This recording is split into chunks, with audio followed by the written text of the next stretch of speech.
السلام علیکم ورحمۃ اللہ وبرکاتہ۔ آج ہم مسجد الحرام کے بارے میں جانیں گے، خصوصی طور پر اس ڈاؤٹ کے بارے میں کہ جو اکثر لوگوں کے ذہنوں میں سوال پیدا ہوتا ہے کہ مسجد حرام اور محرم کو، جیسے پاکیزہ الفاظ جو حرمت والا مہینہ بھی ہے، اس کے لیے حرام کا لفظ کیوں آتا ہے؟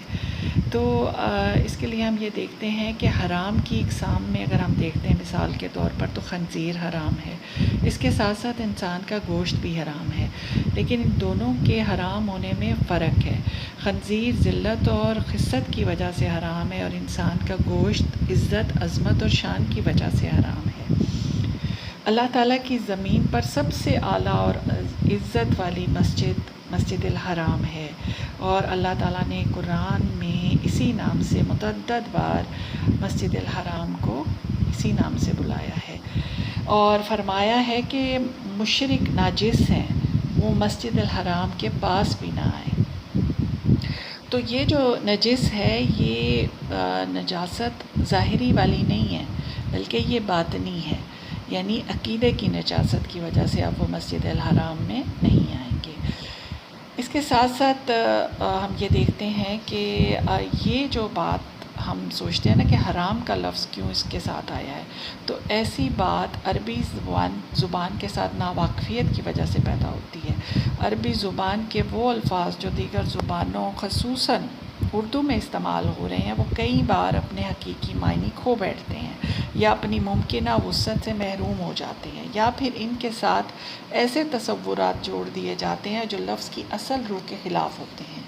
فقہی اعتبار سے چونکہ حرام ہر اس کام کو کہتے ہیں، اور یہ اپوزٹ آ جاتا ہے حلال کے، جسے دین ہمیں روکتا ہو، لہٰذا ایسے افعال کے ساتھ ساتھ لفظ حرام سے بھی ایک غیر محسوس ناپسندیدگی ہم سب مسلمانوں کے ذہنوں میں گھر کر گئی ہے۔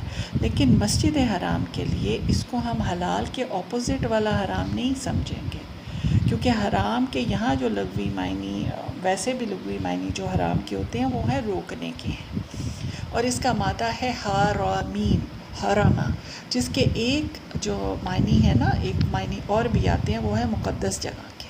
تو مسجد الحرام چونکہ مقدس ترین جگہ ہے اور اس میں بہت سی حرمتیں بھی مقرر کی گئی ہیں، اسی رعایت سے اسے مسجد الحرام یعنی حرمت والی مسجد کے نام سے پکارا جاتا ہے۔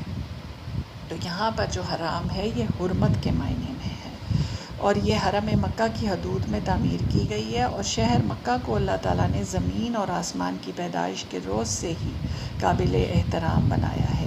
یہاں کئی ایسے کاموں سے ہمیں روک دیا گیا ہے جو دوسری جگہوں پر کیے جا سکتے ہیں، مثلاً یہاں جنگ کرنا ممنوع ہے۔ حرم مکہ کی حدود میں کسی جانور کا شکار کرنا، شکار کو ڈرانا یا اس کے پیچھا کرنا منع ہے۔ حرم مکہ میں از خود اگنے والے درختوں، پودوں اور ہری گھاس کو کاٹنا منع ہے۔ دجال مکہ مکرمہ اور مدینہ منورہ میں داخل نہیں ہو سکے گا۔ اس بارے میں تفصیل سے ہم احادیث دیکھیں گے، آیت کی تفسیر کے اندر آئیں گی انشاءاللہ۔ تو اسی طرح سال کے 4 مہینے جو ہیں وہ بھی محترم ہیں، یعنی محرم، رجب، ذی القعدہ اور ذی الحجہ۔ تو اللہ تعالیٰ نے انہیں حرمت والا قرار دیا ہے قرآن میں، ان میں لڑائی، جنگ اور خون ریزی ممنوع ہے۔